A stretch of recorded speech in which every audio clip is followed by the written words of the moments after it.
delighted to be here this morning with Anne De Courcy, who is a very, very esteemed biographer and writer. And according to Wikipedia, she is English, an English biographer and journalist, including as woman's editor on the London Evening News, as a columnist for the London Evening Standard, and a feature writer for the Daily Mail. But the reason this project, the Historic Houses Global Crossroads project, is so fascinated by Anne De Courcy is because she wrote this amazing book about Lady Edith Londonderry, and that's our main topic that we're going to talk about. But before we start, I did want to mention, Anne, I noticed my name's Porter, and you have a Porter in your family tree who's also from Northern Ireland, from County Tyrone. My mother's maiden name was Ellison McCartney, and when she was about 5, uh, her family, Ellison McCartney, lived in Northern Ireland in County Tyrone at Clogher. And when she was about 5, her father inherited Clogher from an aunt whose name was Porter, on condition he changed the family name to Porter. So from the age of 5, my mother was Evelyn Porter rather than Evelyn Ellison McCartney, and they all grew up in Clogher. She was so that I'm actually half Northern Irish. And when you were back in Northern Ireland researching the book, did you go and research a little bit of your own history, or did you visit? Yes, I did indeed. And my husband and I, we drove over to Clogher because the place they lived in was actually formerly the Bishop's Palace. An ancestor, one of the Porter ancestors, had been a Bishop Porter, and he'd so liked the palace, or the palace as they called it. He so liked the palace that he bought it, and the family lived there after that. So we went there, but it is now actually an old people's home. Did you go there as a child? I mean, did part of you feel Northern Irish or? Alas, no, Oh. because my mother married. My father was in the army, and there was a lot of travelling about, as in the army there always is. And so I grew up actually in Gloucestershire because my father's family originally came from there. So, what was it, do you think, that made you into a writer? Or can you say anything about that impetus, that desire? I mean, I personally think writing's a bit of an affliction you're born with. Writers in my family. Ah. My mother's first cousin was Francis Yates Brown, who wrote a well-known book called Bengal Lancer in the 30s. I'd grown up thinking somehow that writing was something you did. I'd always felt that rather. It was rather like supposing somebody had said to you when you were 8, do you intend to breathe when you grow up? It's not a thing you would have ever thought about, but you would have said, yes, of course. Well, it was a bit like that. My mother used to write a column for the Times of India. My father wrote several books on his subject. He was a cavalryman and a great horseman, so he wrote several books on his subject. So I'd kind of grown up seeing people write. It wasn't not as, I mean, when I actually grew up, I just took a secretarial course, but it was always kind of there. And um, I suppose I got very bored with just doing composing letters for other people and sitting waiting for somebody to take me out to dinner. Or this was when I was very young, and I decided I wanted to do something that is more interesting and worthwhile. And the other thing was I learned a lot about the English language because my father had this theory that if you had a really good knowledge of your own language and an inquiring mind, you could probably teach yourself anything. And in a lot of ways, that's perfectly true. And so that is really how I became a writer. So somehow the cocktail of how you were brought up made you an autodidact. You were able to teach yourself anything.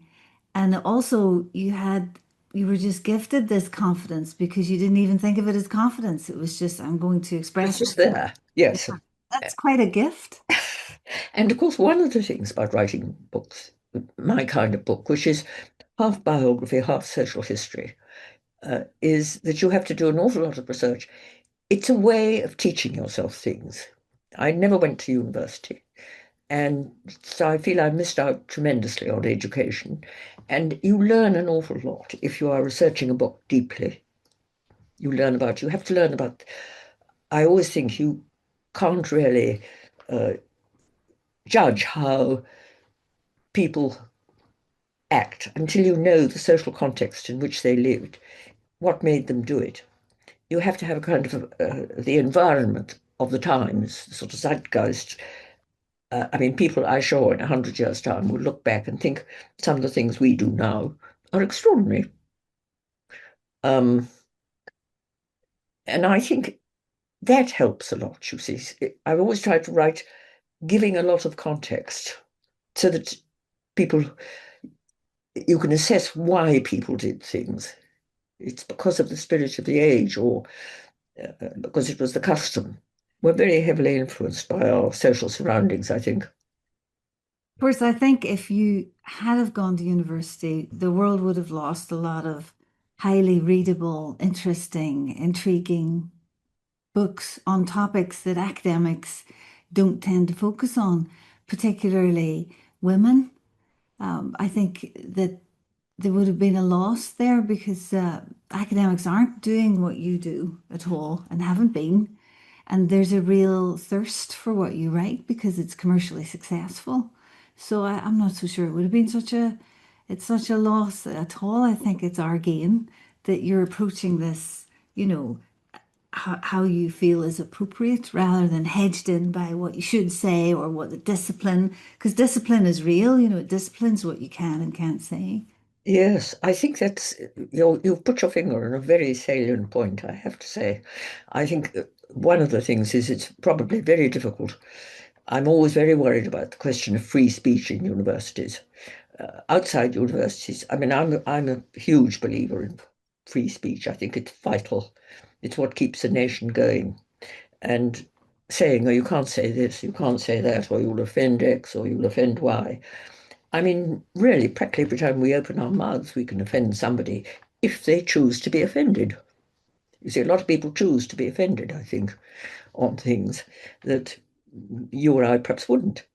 And I think giving in to um, that kind of thing is, I mean, just the other day I saw in the Times there's a complete production in a theatre company has been cancelled because there has been one complaint from somebody before was put on.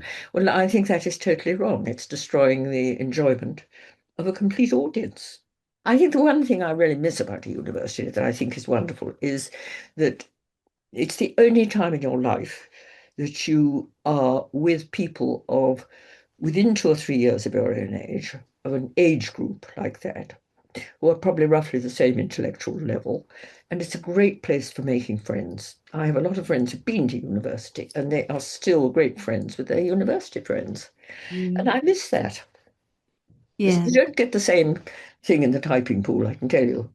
So, one of the interesting things about studying people like Edith is she could care less about a lot of the concerns of today. Absolutely, absolutely. She had Well, freedom you could only dream of having, didn't I she? know, I know, I know. Shall I tell you how I came to write about her? Yes, that would be marvelous. Well, my first kind of serious book, uh, I did 2 or 3 on interior design before and a couple of kind of jokey books. My first serious book was one called 1939, The Last Season, and it was a close look at the 6 months immediately prior to the last war. You know how when you look down the wrong end of a telescope, you see things in miniature, tiny little. Well, it was rather, I wanted to get that effect. And so Mm. I covered everything from the debutante season to advertising to medicine to all that sort of stuff. And during that season, the King and Queen went to dine at Downing Street. This was very, very rare. So I got hold of a list of the guests. And my editor said, oh, Anne, you must write a paragraph about each of the guests. You can't just put the names in like that. People will want to know who they are. So I did that, and I came to Lady Londonderry. She was one of the guests. And I thought, how do I find out about her? The usual thing. I went to Who's Who or the Brits and looked up and there was Lady Goldsmith. Well, her daughter, by chance, went to the same school as mine, but you know, I wrote to her out of the blue and said, I'd very much like to know a little bit about your grandmother because I'm writing this book, blah, blah, blah. We met, we had lunch. She was charming to me. She said, she told me, I got a nice paragraph. I think we met for lunch again after that because I wanted to say thank you. And she said, you know, you really ought to write about my grandmother. She was an amazing woman. Um, so I thought, yes. And by this time I was doing interviews on a newspaper. And I realized that every interview was a mini biography. And I thought, well, why don't I write a proper one? And the two ideas sort of came together. And I managed to find an agent who was absolutely sweet, but I was very good, but I was terrified of her. And she said, you've got to do me a synopsis if you want to write about Lady Londonderry. So I produced a page, took it to her, and she said, call that a synopsis? And I said, oh, what? And she said, no, you haven't got a reputation. You've never done this before. I want 5 pages. Um, I want to be able to submit it. I want you to give where you can research it. And, she really put me through it. It was like an exam almost. So I did that. And she actually got me a 2-book contract. My second book was about Diana Moseley, part of the contract, you see. And so I then approached Annabel again. And she said her Aunt Mary lived in Mount Stuart then. And I said, oh, please will you write to her? Because, I would love to talk to her. And it sort of led on from there. And my husband and I went over to Belfast, um, stayed there. I said, we've got to go somewhere, get lodgings near a convent because the IRA won't bomb a convent. Um, and so we did. We went to see Mary Berry, and she was frightfully sweet. So there we were. We spent several, quite a long time in PRONI, and she let me see a tranche of the Londonderry papers that nobody else had seen. So that is where I saw all the wonderful love letters and all that. And then, of course, Edith, who adored her husband, um, who was incredibly good looking, but he philandered for England. I can't tell you.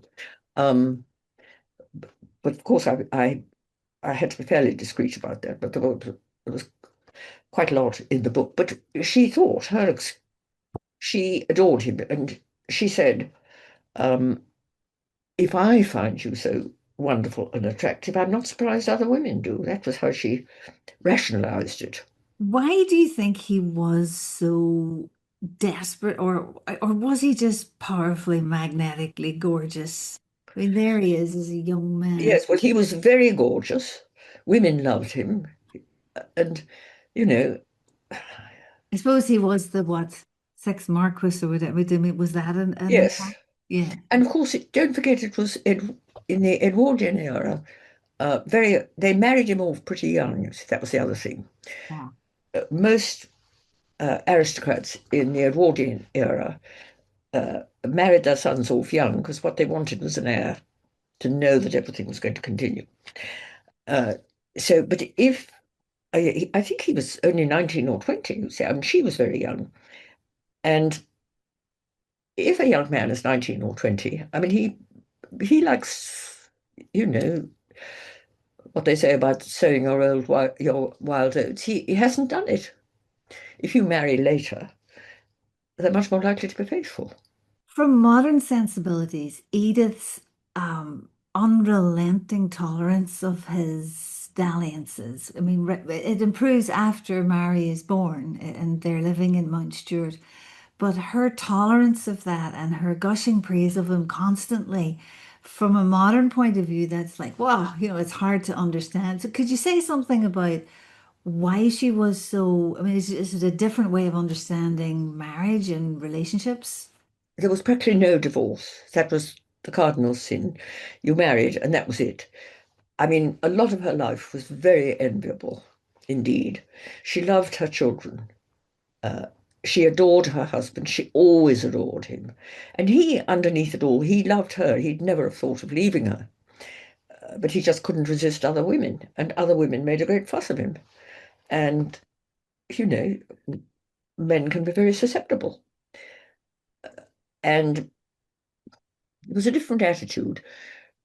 If you married, you stayed married. I mean, you thought of your children, you thought of your family, you thought of everything like that. Mm.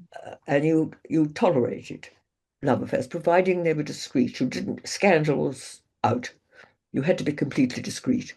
So, and when he ran off with uh, the Duchess of Marlborough, Consuelo Vanderbilt, to Paris in 1916, he was commanded back by the King and Queen. We are not having this. Right. Um, and he came back.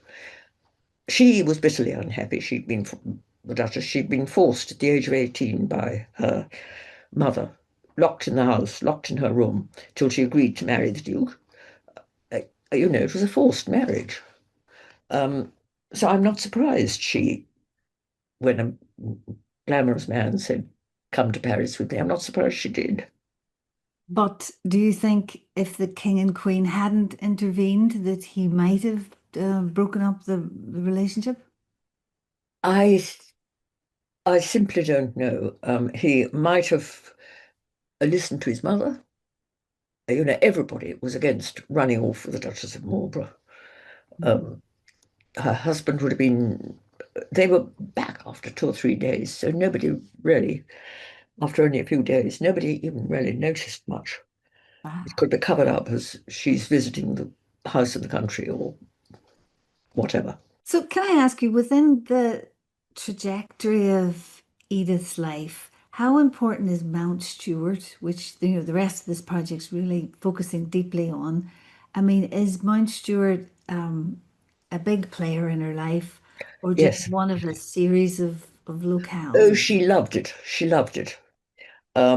She also loved Springfield, which was a hunting box, because she loved hunting. She loved riding. Her father had owned a Derby winner, and they hunted enormously.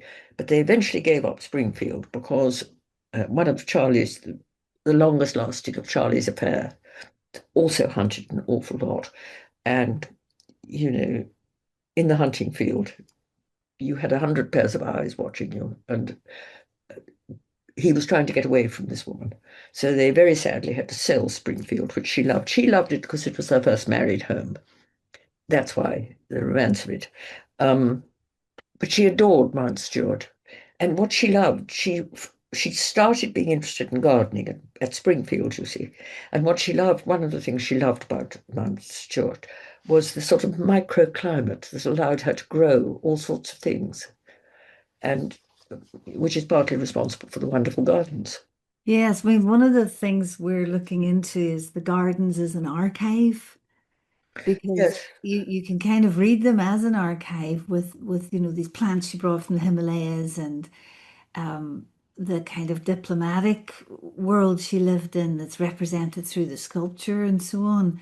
So for us, this is very fascinating to see the space as an archive. As normally you think of the archive in the Monument Room or somewhere, it's in the main yes. house.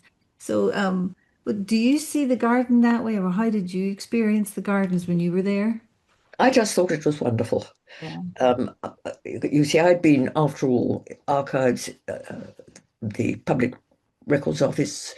I'd looked at all Ramsay MacDonald's letters. He was besotted by her. I looked at all Ramsay MacDonald's letters in the National Archives at Kew, Lady Desborough's letters to him. They were great friends. She was an older woman. She was a confidant of his, but nothing more.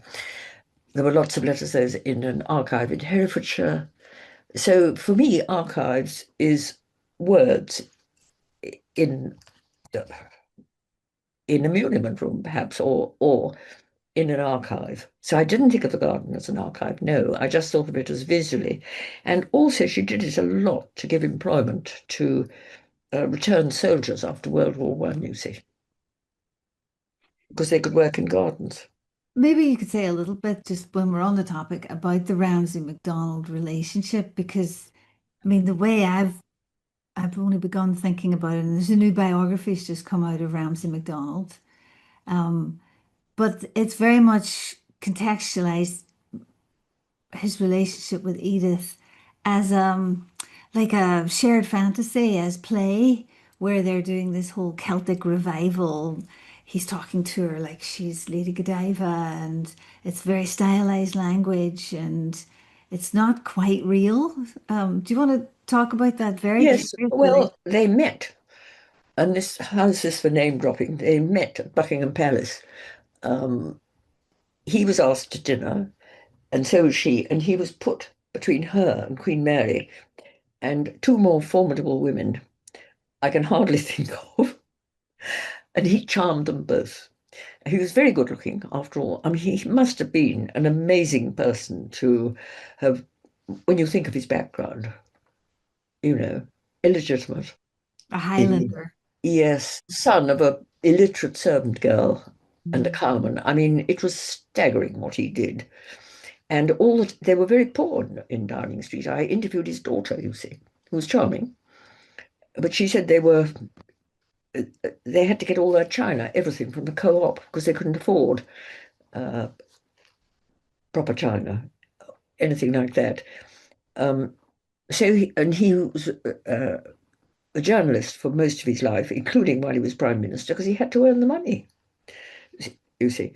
Anyway, there he is. He's got this fantasy, I think, of the Celtic twilight, and um, he rather shared it with Edith. But he became fonder and fonder of her. I mean, he really adored her. There are lots of letters, very romantic letters. She, of course, was promoting her husband's career. I mean, she was fond of him, yes, but she always, always, always, it was Charlie was the main focus of her. And of course, he got made air minister. After Charlie ceased to become air minister and after uh, MacDonald government more or less fell to pieces, she didn't see so much of him. She had quite a lot of men chasing her, you see, because she was very attractive and amusing and Yeah. clever. Could you maybe say something about that? Because I always think that's an under-researched part of British history that you have this seismic shift where this working class person ends up prime minister and they're skint in office and he's socializing with, you know, someone from one of the richest families in England ever.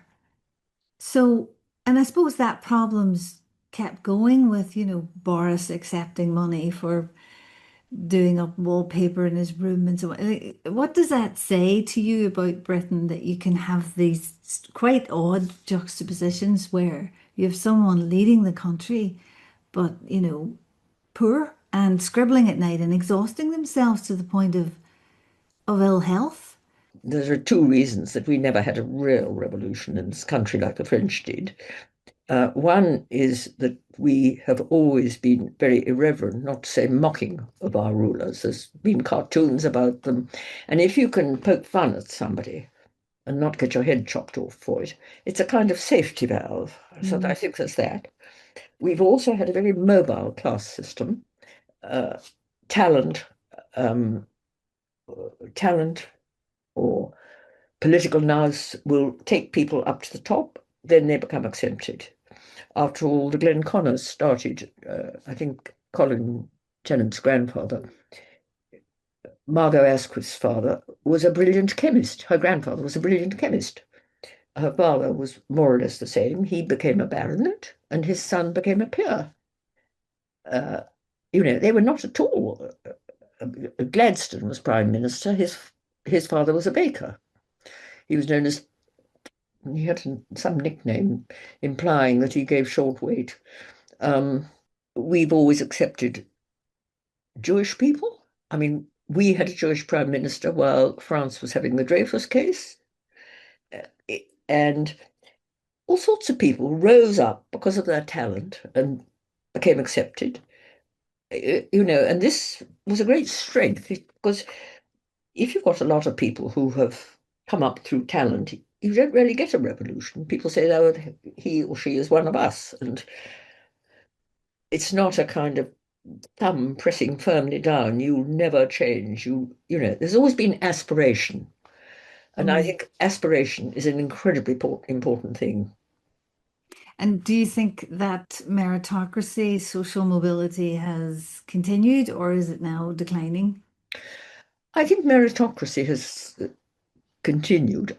There are a lot of things one can be worried about. So, you've talked about Edith with Ramsay MacDonald, and I don't know, it's kind of, was she using him or using this Celtic? She genuinely liked him. Yes. Um, she was very inventive, you see. This is where she was very good.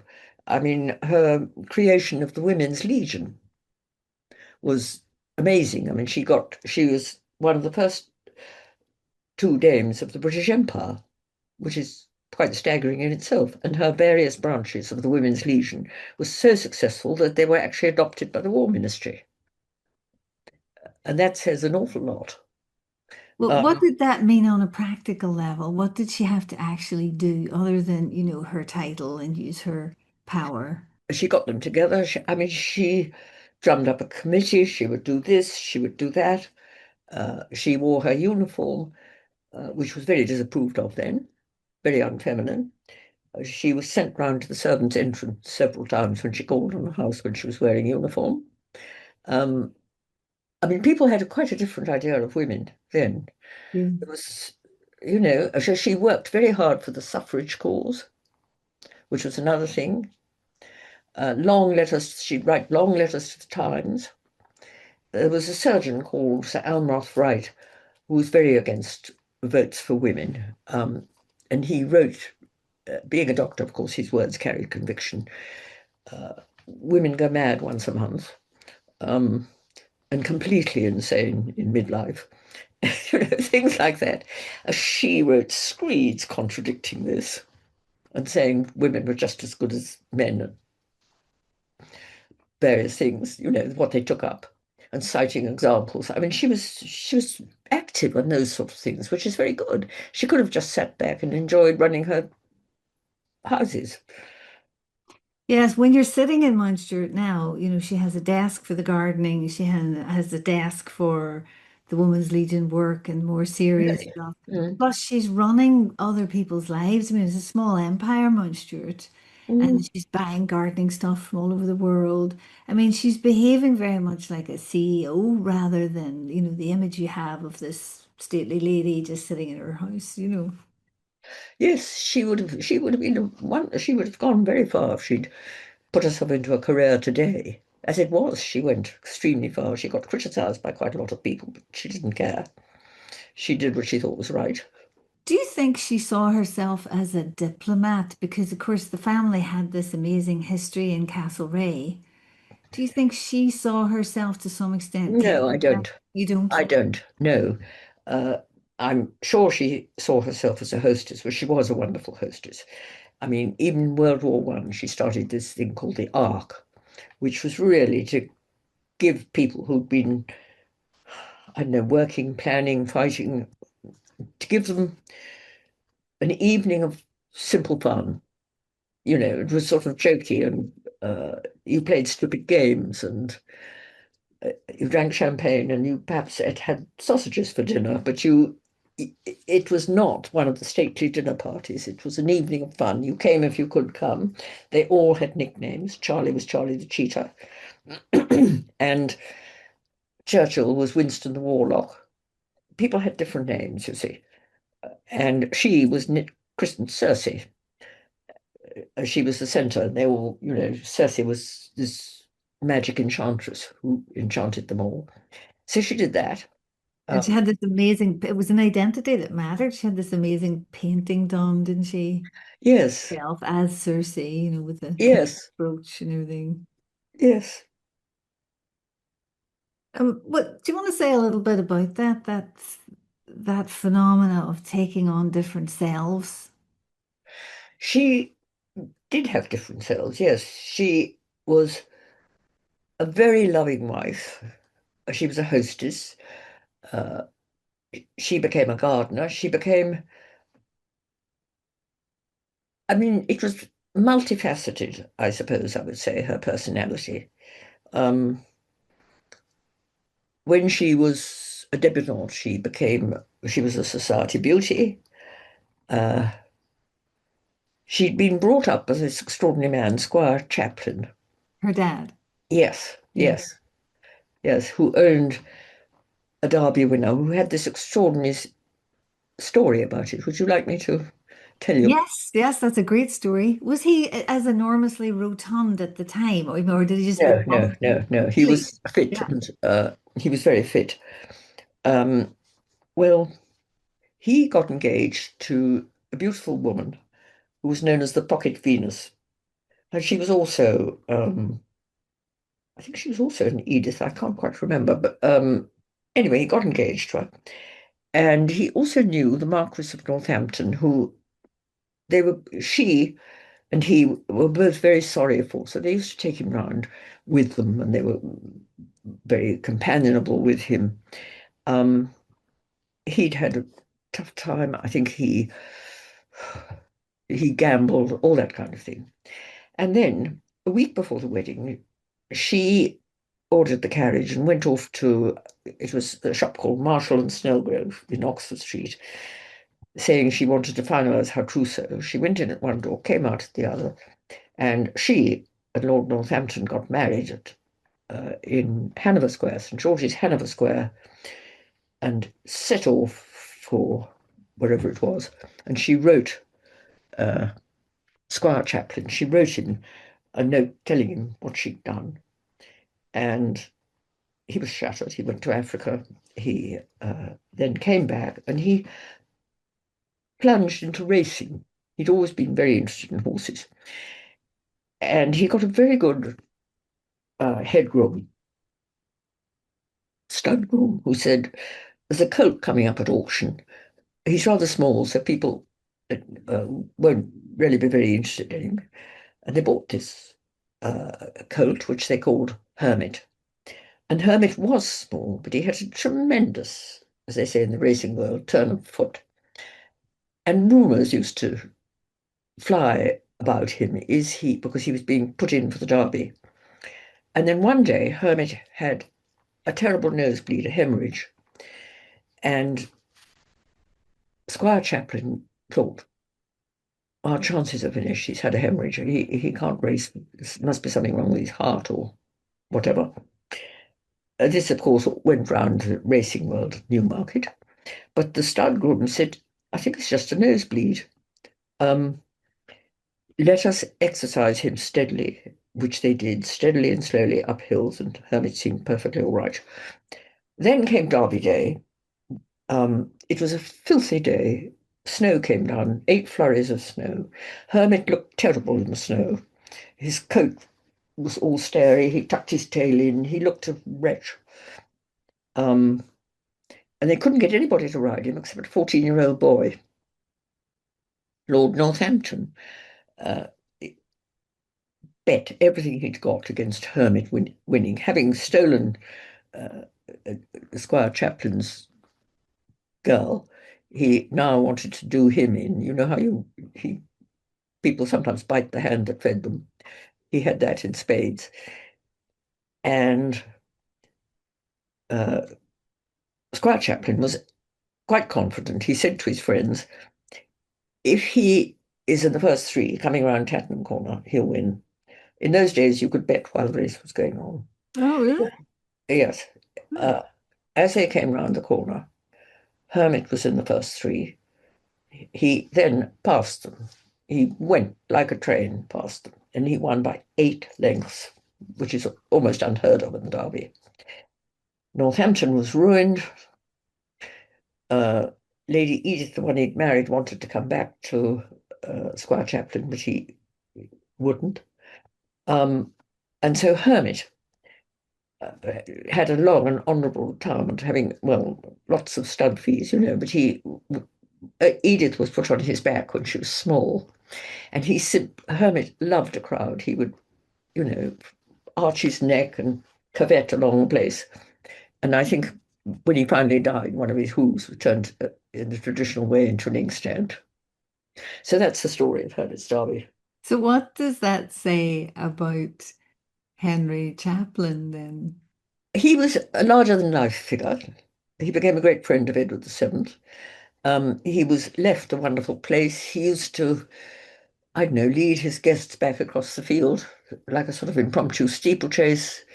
Um, he wound up not having much money, but of course he was kind of subsidized by uh, the Londonderrys, and I mean he had a very happy life. Because like Edith very much loved her father, Yes, Squire Chaplin, as you call him. But really, she grew up in Dunrobin, or I don't know, I'm never yes, sure quite how to say the name of that house. done robbing. Yes, It was like a Versailles of sorts in yes, Scotland. yes. She grew up there, so she was quite used to. She wasn't demoralized by a lot of splendor. She'd seen it. She was quite at ease, you know. She wasn't frightened or embarrassed by it. No. And of course, it has amazing gardens as well, doesn't it? Yes, yes, yes. Um, yes, she was, I think she was the niece of the Duke of Sutherland, something like that. Yes, that was right. And she says she grew up there, so she met everyone. She had a very fortunate debut. And you see, Charlie Londonderry had, at about 19, he'd had an affair with a much older actress and a daughter by her. My goodness. Yes, Fanny Ward was her name. And his parents were terrified of the bad ways he was getting into. They were determined, they wanted to marry him off quickly, you see, rather like Queen Victoria did with the future Edward VII. Hmm. Let's get him married and out of temptation's way. Yeah. Never works, does it? No, no, I mean, temptation doesn't go away. People don't change their spots. So Uh, what happened to Fanny Ward and that? I mean, that must have been quite a scandal. it was hushed up. And you see, Fanny Ward did not come from this small upper class circle Mm. network, you know, and she was an actress, which in those days often was synonymous with Lady of Easy Virtue. Um, and she had this child whom Edith later almost adopted, took under her wing. The woman And is saintly, from modern points of view. She really is. yes, she was really good like that. And she married this girl off to Lord Plunket. I mean, when I say married her off, introduced her, and it was a love match. They were very happy together. Um, and their children became great friends of the late Queen Elizabeth II. Wow, marvelous. So it's Mm. a happy ending of sorts, I guess. Very happy ending of sorts, yes. Fanny Ward had quite a successful character, but I mean, she was about a good 20 or so years older than Charlie. I mean, she was much, much older than him, but she was very attractive and she looked far younger. She looked incredibly young for her age. Lucky old her. So they get married and travel. Do you want to say a little bit about the traveling they did as a couple? They did quite a lot of traveling. They went to Japan, and that's the key bit I remember because they went to Japan and they both got tattooed. It Mm. was perfectly normal for a man to be tattooed, especially in the army or the navy. I mean, sailors often had an anchor tattooed in their left forearm. Charlie had his regimental badge tattooed on his left forearm. Nothing strange about that. Quite a lot of men did that. Very acceptable. But very few women were tattooed then, if any. Well, Edith had a snake tattooed round her leg, and it went all the way up her leg. She never thought it would be seen, because in those days, skirts were long, they were just above, around the ankle. So it was a kind of private thing between them. I mean, she did it because he did it. Uh, and then suddenly, in the 20s, skirts got short, and there was this serpent coiling up her leg to nobody knew where. I have to say that there's something about a tattoo that speaks to a transgressive desire or a. Yes, I think, but Edith was incredibly attracted to her husband. Hmm. And this was a sort of honeymoon period. She found him very, very sexually attractive. um, and very glamorous and fun. And of course, he was all these things. But he wasn't an amazing wit, would you say? No, I don't think he was an amazing wit, but some men have got a gift of being attractive to women. Yes. You know, some men are what they call babe magnets, Right. Yes. I Well, think. I mean, we've all met people who are attractive who maybe we haven't tremendously admired their personalities, but they are attractive. yes. And he had that all his life. As Yes, yeah. yes. And he did a lot. You see, he was active, he had a good figure. He was the only air minister who ever learned to fly. So he knew what airplanes, he really threw himself into the job. And that was terrifically dashing, and Yes, it was the pin-up of the day, wasn't it, to be this yes, flying ace and absolutely. Yes. yeah. It was the sort of most glamorous thing to be doing. And being technologically ahead of the game is always quite attractive as well, I suppose. Yes, And he yes, was. yes, So they travel, and for Edith, though, she's very enamored by the gardens and bringing things back, isn't she, yes, from India and elsewhere? yes. She got plants from all over.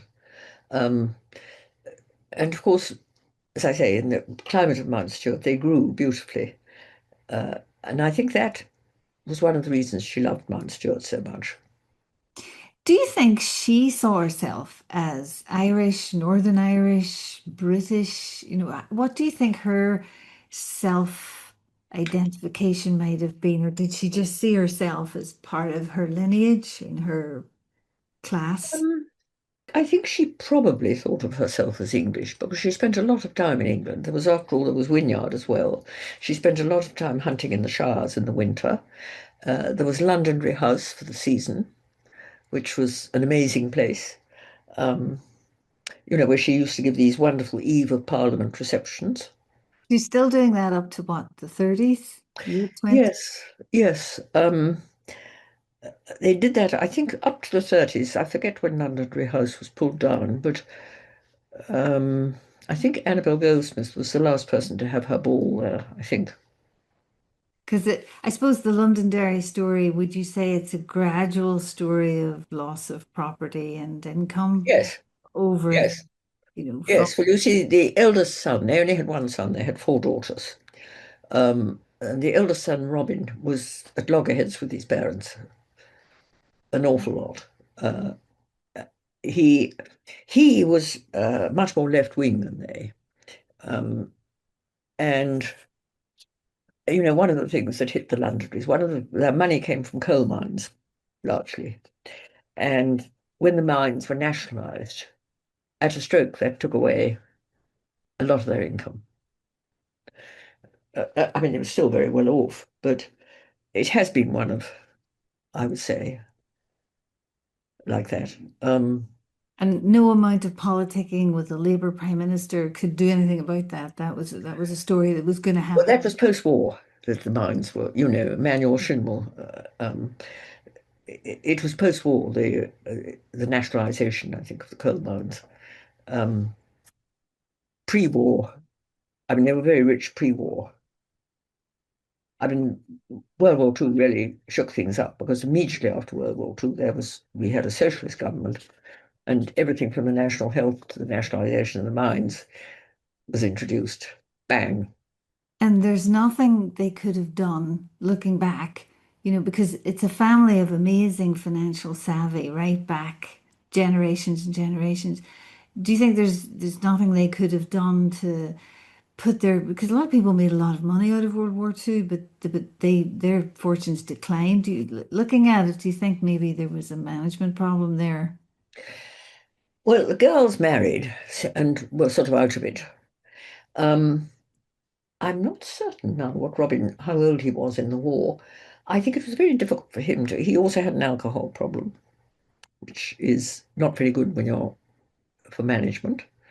Um, I think the people who are really successful and kind of survived to the present day have been enterprising in doing other things. They've often opened their houses to the public, Mm. or they were in Longleat, there were the Lawns. Um, do you know, there's things like that. Good would they have motor racing? Uh, they didn't do any of that. And I also think that if you have houses scattered all over the place, it's much more difficult Mm. having one huge stately home, because five houses take a lot of upkeep, and there's always something going wrong at one of them. Yes, because there was Wynyard for quite a while, wasn't there? Wynyard, uh, Um, house in Scotland, Springfield, Londonderry House, Mount Stewart. yes, it's a lot of upkeep. I suppose Yes, looking back, they probably should have got out of coal and got into oil. If they, yes, that would have been the thing to do. yes, yes. I don't think people were in oil much before the war, No, that's the time to actually. get in, really, I suppose. I mean, it was used, obviously. I mean, Jackie Fisher, the First Lord, he and Winston Churchill um, were the ones who made ships start refueling with oil rather than coal. And it was a huge outcry when he did, how unpatriotic, we have the best minds in the world. Uh, at that time there were coaling stations everywhere, but it took 3 days to fuel a battleship. Hmm. I mean, everybody had coal fires. Don't forget, I can't remember when the Clean Air Act came in, but uh, there were a lot of coal fires in London Oh, yes, yeah. for a long time. So Robin would have been he was the 60s generation, wasn't he? And appeared in Yes, Vogue and yes, Tatler and everything. yes. Still wearing the Londonderry jewels, which are amazing. Do you want to say a little bit about those? The Londonderry jewels were absolutely amazing. Of course, Frances Castlereagh, she was given a lot of wonderful, I think they were amethysts by the Tsar of Russia. And the family tiara was so huge, it was called the Fender, the biggest of the Londonderry tiaras. And she also had Edith Londonderry, Edie, as she was called, always wore for the eve of Parliament receptions. She usually wore a black dress. She had a very good figure. She'd wear a low-cut black dress, and she would wear the Londonderry stomacher. Well, a stomacher is a kind of, I'm sure you know, a brooch that a huge brooch. It could be anything. It could be in fabric. It could be in Elizabethan times. It was fabric, but it could be jewelry. Well, there's a socket great diamond stomacher. I think it's in the B&A.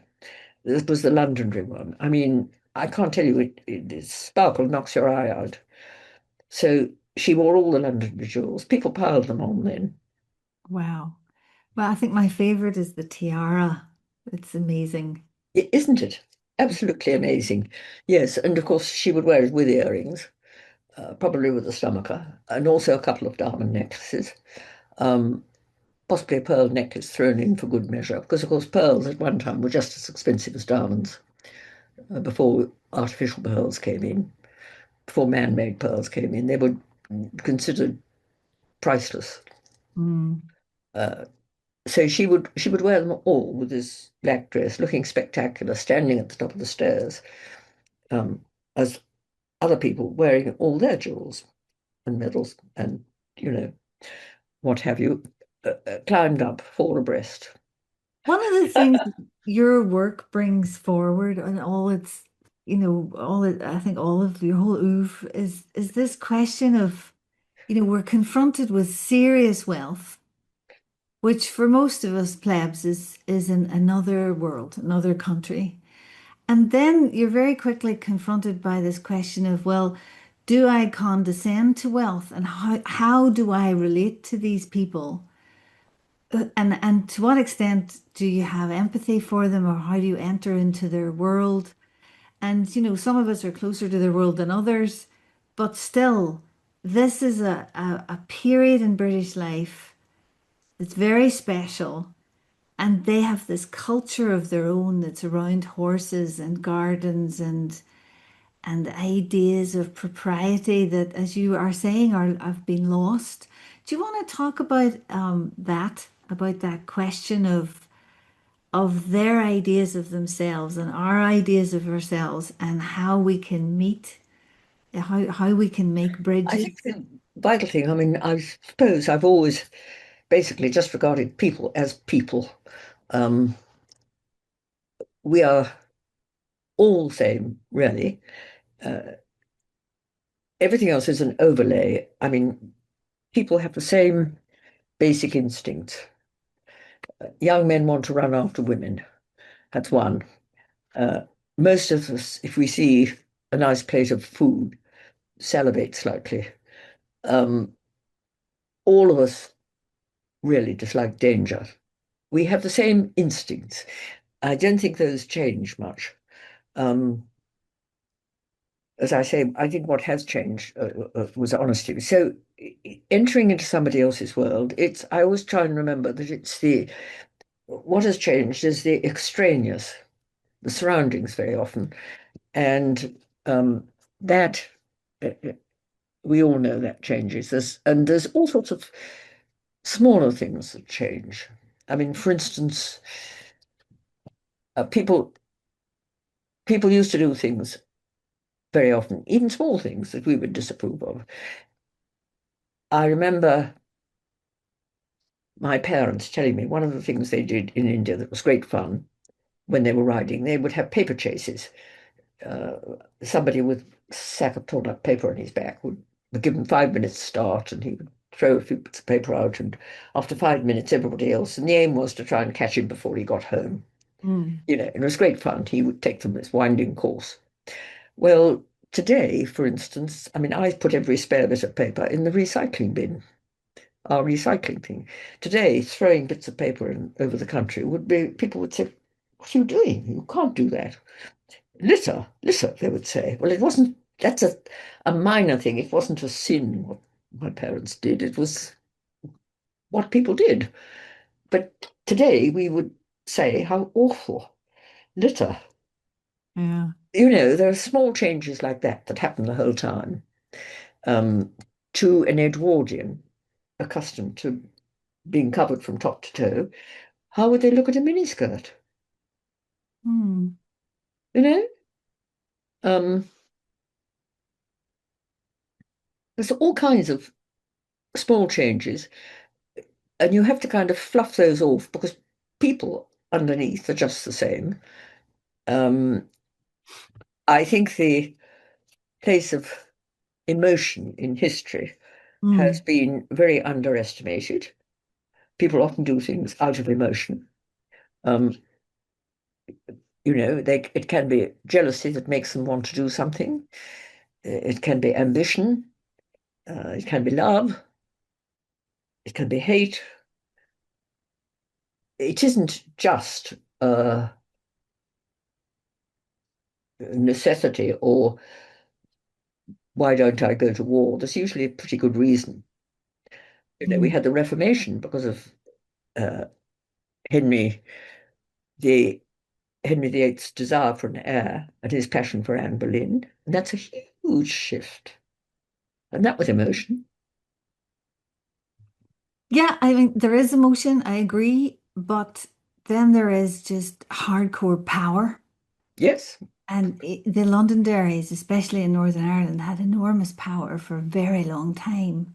yes, So their emotions mattered more than, say, their gardener's emotions or, yes, and I think that's always the challenge for the biographer as well. How do you read the content? When you started by talking about how do I give context to action, yes, I think that's always a very big challenge as well. I mean, because the Londonderrys are a politically complex story, aren't they? I mean, especially as we yes, get towards the Second World War. yes, I mean, do you want to say a little bit about that? yes, yes. Well, of course, Lord Londonderry, when he was Air Minister, he was very, very keen on building up the Air Force. He saw the Air Force as the coming thing, which he was quite right in. Oh. Um, he was not allowed to build it up. We haven't got the money. And also, there's not going to be another war. There was the Peace Pledge Union, there was the Disarmaments Conference, there was the famous Oxford Union thing. This house will never fight for king and country. Of course, 5 years later, they all did. But everything was for peace. Meanwhile, Germany was rearming like crazy. Um, he said you should meet strength with strength. If you have enough airplanes, enough of a defense, it kind of stops the other person in their tracks. But if you are disarming, the other person sees you as weak. Um, then, when he was not allowed to build up the air force, he thought the only hope is negotiation. Uh, and that is one of the things they tried to do injudiciously, yes. I mean, there was this visit to Germany. He was entertained by Goering, who, of course, was a pilot. So that was one of the reasons they wanted to see him. At his hunting lodge, um, this bluff, rather jovial man who had, as they said, a merry twinkle in his eye, you know. Uh, but the worst side of Nazism was very carefully kept from everybody, you see. People didn't know about, I mean, the Holocaust didn't happen till the war, so nobody knew it was going to come. Um, Possibly they should have, I mean, and Goering had a sort of, I suppose they thought a slightly childlike side. I mean, he had this enormous train set in his attic of his hunting lodge, which later, not while they were there, he added an aeroplane to, which would fly over the railway and drop wooden bombs. If they'd seen those, they might have been a bit startled. But you see, Do you think Charlie and Edith were too confident in their diplomatic skills in daring to do that? no, you see, one mustn't forget we'd always had very close links with Germany. Mm. And the First World War, um, it wasn't racial in any shape or form, that. I mean, there's no question of it was, and when it was over, I mean, there was a very strong Anglo-German society in London. Germany was very much admired for its culture. There were letters from professors in the Times saying we can't think of war with Germany, a country that's produced Bach and Beethoven and Schopenhauer and, Mhm. Yeah, you know, yeah. there was an awful lot of that. And there'd been a lot of intermarriage from Queen Victoria down. Girls had been sent to Munich to be finished. If you were at all musical in interwar years, you were probably sent to a finishing school in Munich. Um, so there was an awful lot of linkage, Mm. which makes it difficult to, and I think, and as I say, this very strong Anglo-German society, I think people thought the more links we make, the less likely there is to be any kind of conflict again, because being friends with somebody is very often help. So I So, think that had a lot to do with it. so quite a few of the kind of historians have said that the aristocracy were fearful of Bolshevism, and so they quite liked the idea of the Nazi ideology because it would at least keep the lid on the possibility of revolution. What do you think of that thesis? I don't think they were keen on Nazi ideology. I think what they saw, certainly at the beginning, they saw things like um, new roads in Germany. You see, everybody had been felt that the Treaty of Versailles had come down too heavily on Germany. The French had demanded excruciating reparations, so that there was a feeling of sympathy. There was also this linkage and this feeling of sympathy. And then um, Hitler had built maternity clinics. People thought at first that he had given back Germany its soul. He got very much alongside. He was very affected by aristocracy, German aristocracy as well. And he also believed that the English aristocracy had far more power than they did. Uh, he reckoned they probably had more than Parliament. Well, of course, they didn't. It was Parliament that counted, quite rightly. Um, so they were always buttered up. And I think that had a lot to do with it. And a lot of the intellectuals uh, liked Germany for reason I told you, the culture. Um, Anybody musical did. So there was a tremendous feeling for it. And nobody, some people knew about, I suppose, what Hitler was doing, but I don't think the general public certainly knew. I Mm. mean, your farmer in Yorkshire wouldn't have known. No. Um, I mean, in a way, it's preposterous that it's that, the BBC just did a thing called The Nazis on the Lake. I don't know if you saw it. no, I It's a didn't. podcast series, Ah, and they're basically blaming the Londonderrys for foolishness or for Nazi sympathizing. But really, that I think is unfair because we're judging the past by the present. exactly. You can't judge the past by the mindset of today. And I think the other thing is, we're kind of assuming that everyone knew how this was going to play out, which they didn't. No, they didn't. And the other thing is when you look at how hard both Edith and Charlie worked during the war, Yes. it's hard to make the case that they were anything but extremely patriotic. Oh, they were incredibly patriotic, but they felt the only thing was negotiation. And if they were getting on very well with the Nazi leaders, wasn't that a good sign? Was Mm. their attitude.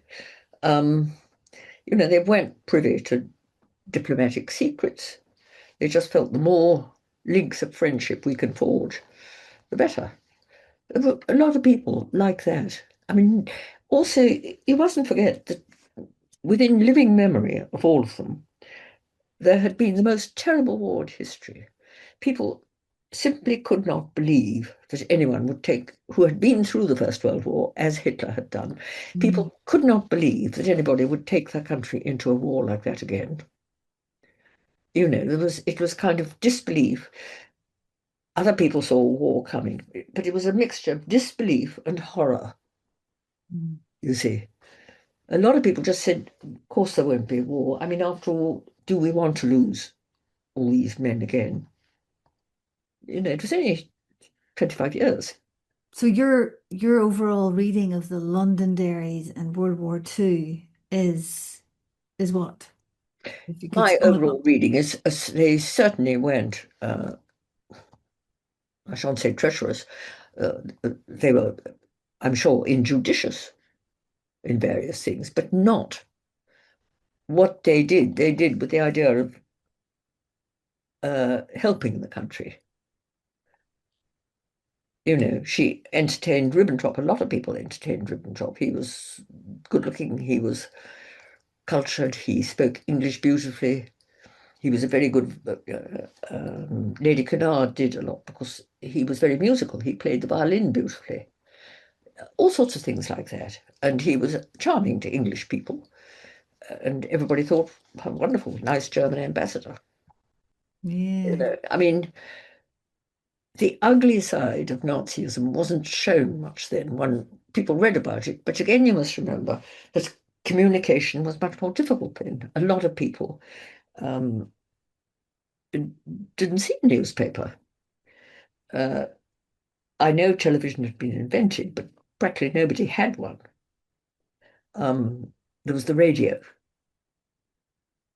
but uh, an awful lot of people, poor people, certainly didn't have one. So there wasn't the widespread use of Although media we have today.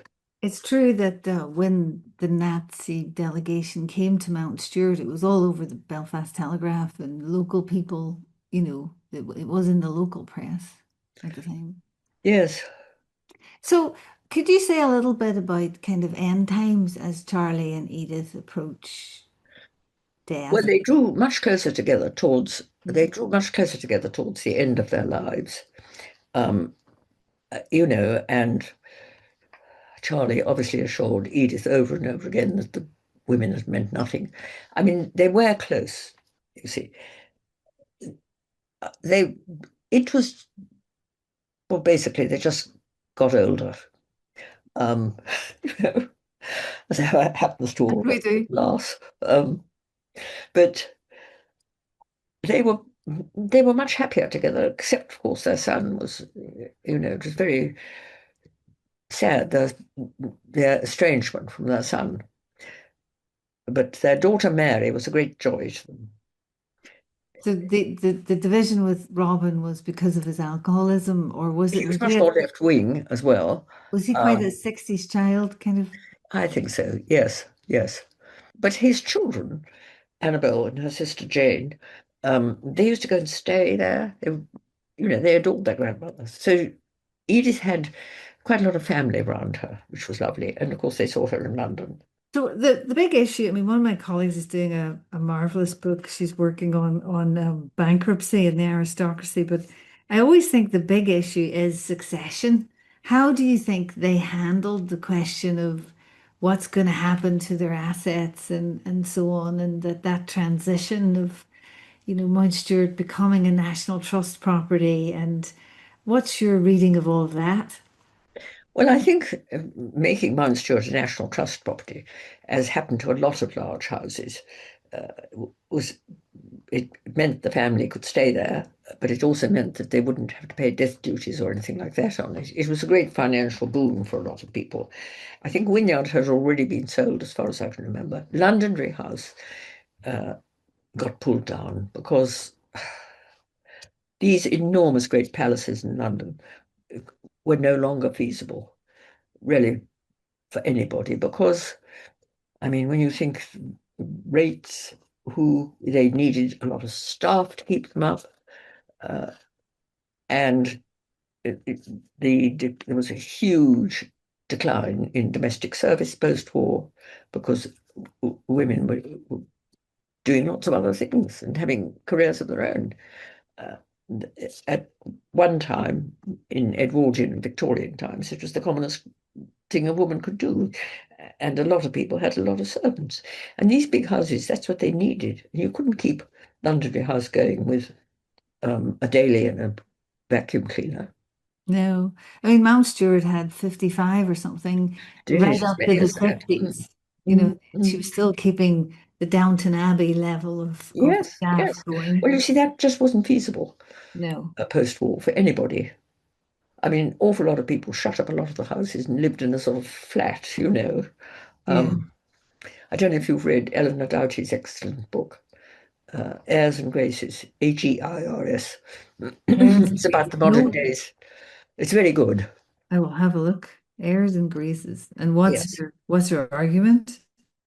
Well, hers more or less. It's really how who has survived in the modern day aristocracy, how they've coped, and the conclusion, I would say, is that a lot of them have had relative businessmen.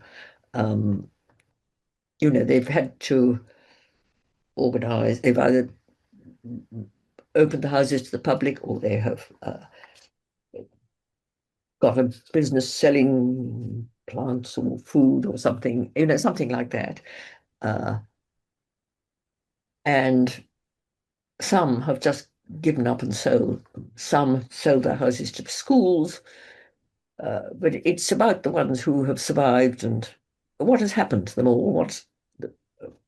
You know, quite a lot have gone into finance and done quite well, which has supported the houses.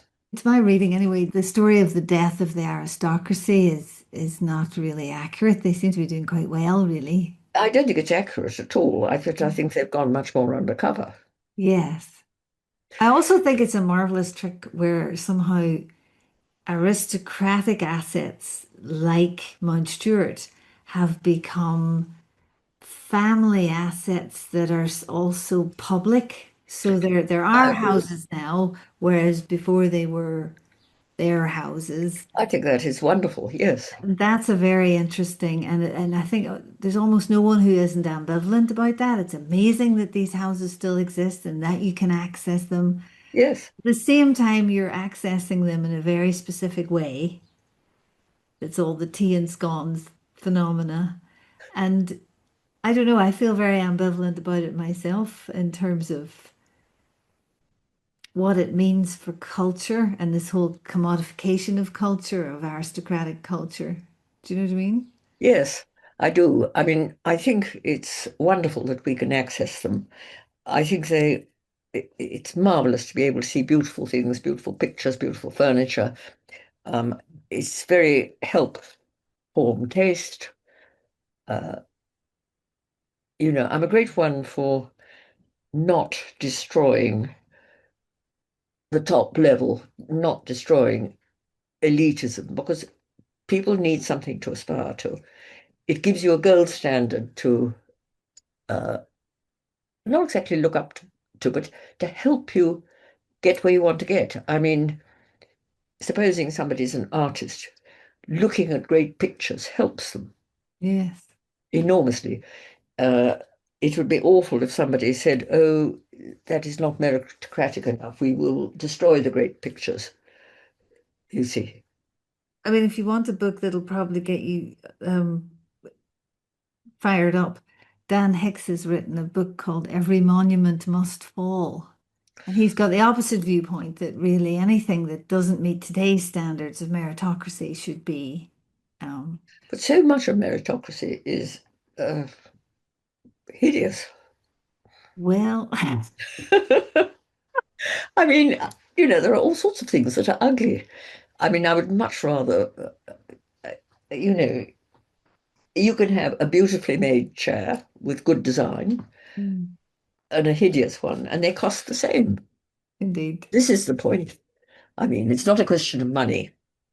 So do you yourself visit stately homes and National Trust? I mean, for, I've visited quite a lot, yes, in my time. Um, and I live a lot of the time in London, so I go to exhibitions and things, but I'm very conscious of visual things, and it just helped me enormously. I've always bought things at markets. You often find lovely old things. Uh, I'm very interested in that. yeah. So um, I think there's going to be biographers coming in your footsteps in the future who are going to be looking at all this in their own way. Mhm. Do you have advice? Because, and I mean advice in the sense of your books are page turners. They're very, um, they do challenge you. There's a lot of research, but somehow it's easy to read. It's not a chore, and somehow you don't get a sense of that it's elite because biography can be quite a kind of have an elite dimension. But what I'd love you to say something about what your advice is for, say, if someone was to write a new biography of Edith, or even more interesting, is there someone whose biography you've always wanted to write or you think is ripe for it? Because Edith and Charlie have had biographies, and you're the main biographer of Edith so far. Um, but is there a space that you'd like to see this go, or a direction, or do you have advice in general? I think the first thing that any biographer should remember is that every life is a story. You're telling a story, um, and you've got to remember that. Uh, you say there's a lot of research in my book. You're absolutely right. It's rather like an iceberg. About an eighth goes into an awful lot is under the water that you can't see. Research, research, research, build up a picture. What I always do is I research whatever aspect of it is I'm interested in.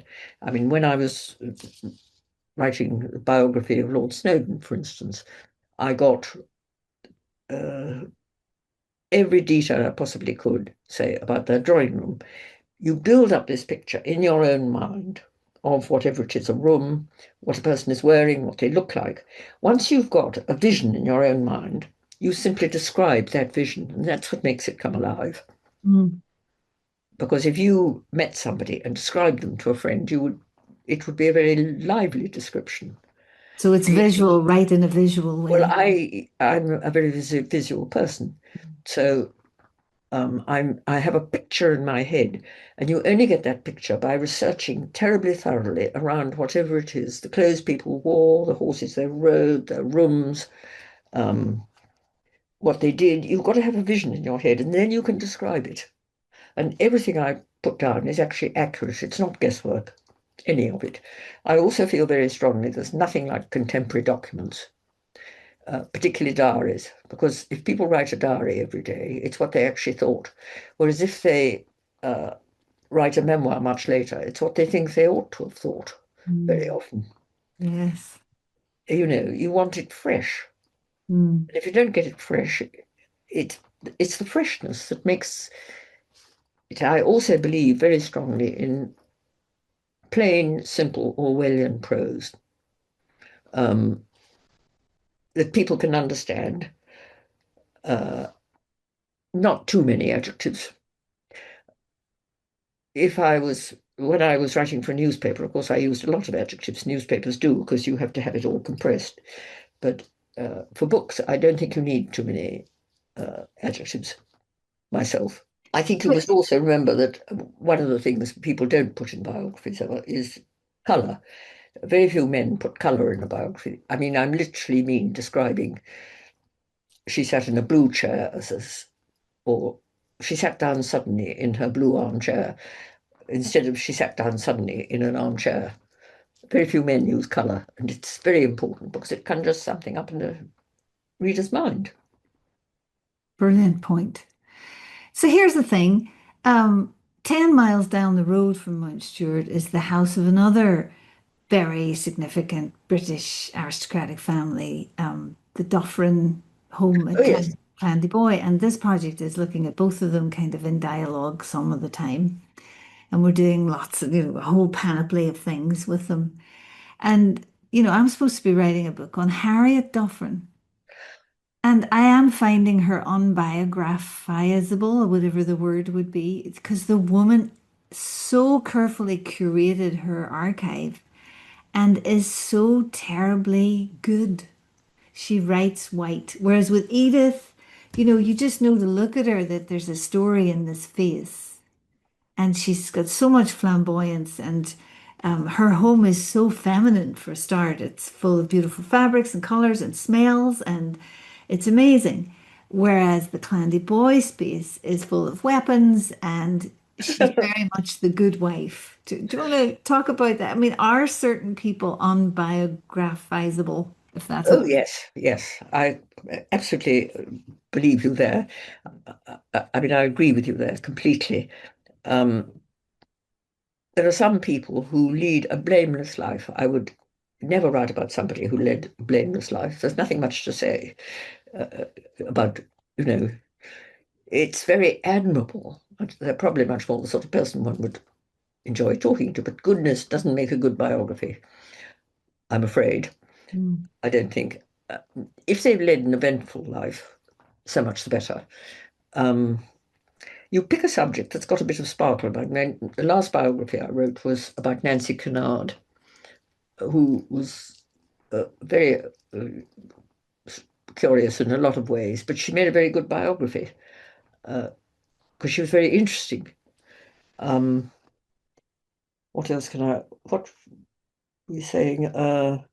So I think you've got to pick a subject. It's got to really interest you, or you will lose interest halfway through. And if you lose interest, the reader's going to. Yes. I think that's very important to remember. It's a person who's got to rather fascinate you, uh, and you can delve into their motives very often by putting a lot of their actions together and see what they actually wrote. People often unconsciously show you what they're thinking or feeling by what they do. Yes. It's amazing how often people actually tell you what they're actually about. Yes, yes, And you don't believe it, but they're actually telling you, yes, they I am do. bad, or I am Yes, good, or whatever. you're absolutely right there. I don't know if you've read Lucy Worsley's new biography of Agatha Christie. No, I haven't. I think you might find it interesting because she does very structured weaving of her Christie's work with Christie's life story. And she's kind of the generation on, she's coming of age early in the 20th century. And it's quite a particular way, I think, of writing a biography. I think it's quite interesting. Maybe Yes, you might want to, yes, as a biographer, have a look at it. yes. I think.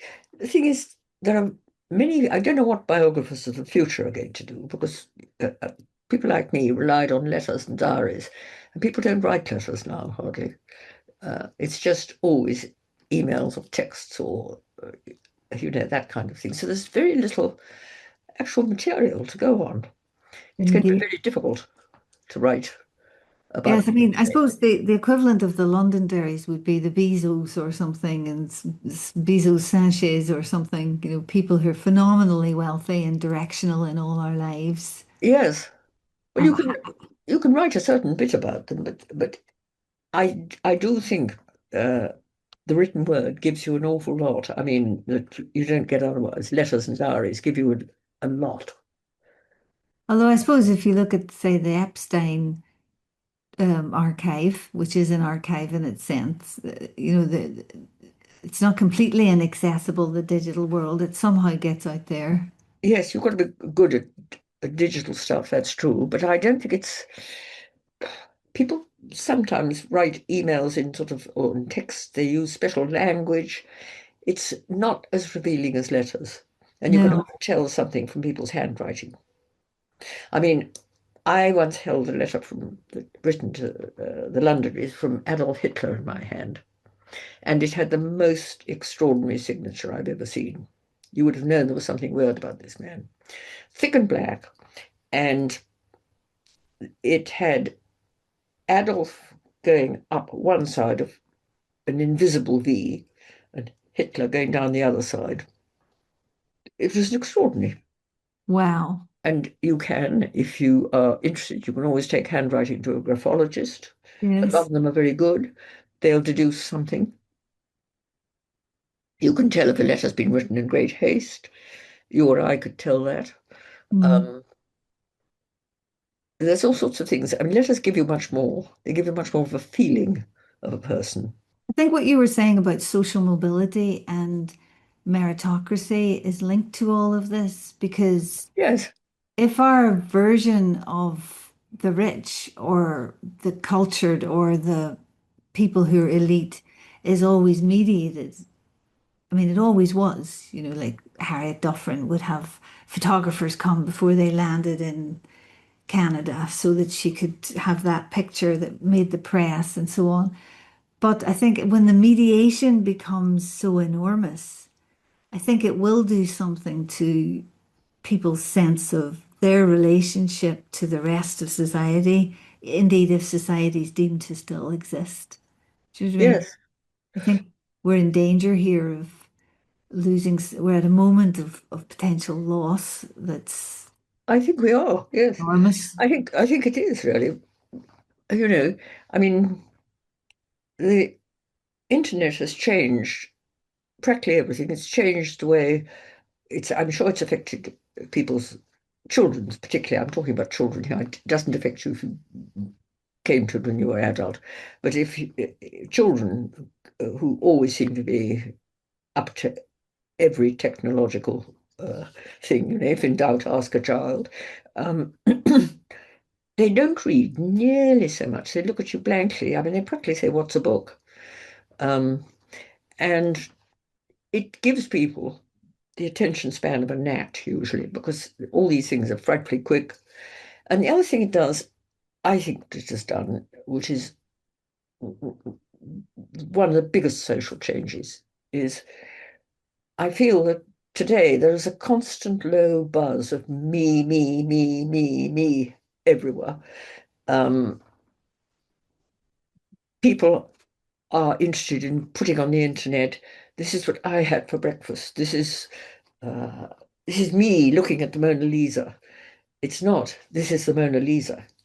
Yeah. Going to the Blue Grotto. There are queues of boats outside with people touching up their makeup so that they can have a photograph of themselves in the Blue Grotto. Your books are not about you. No, but Your you see, books, yeah. today, I'm on the committee of the Biographers Club, and we have a prize for the best first biography. And we agreed ages ago we'd let in memoirs because they're part biography. But it was about 8 biographies to two memoirs on the shortlist. Today it's eight memoirs and two biographies. Everybody's writing a memoir, and usually about themselves.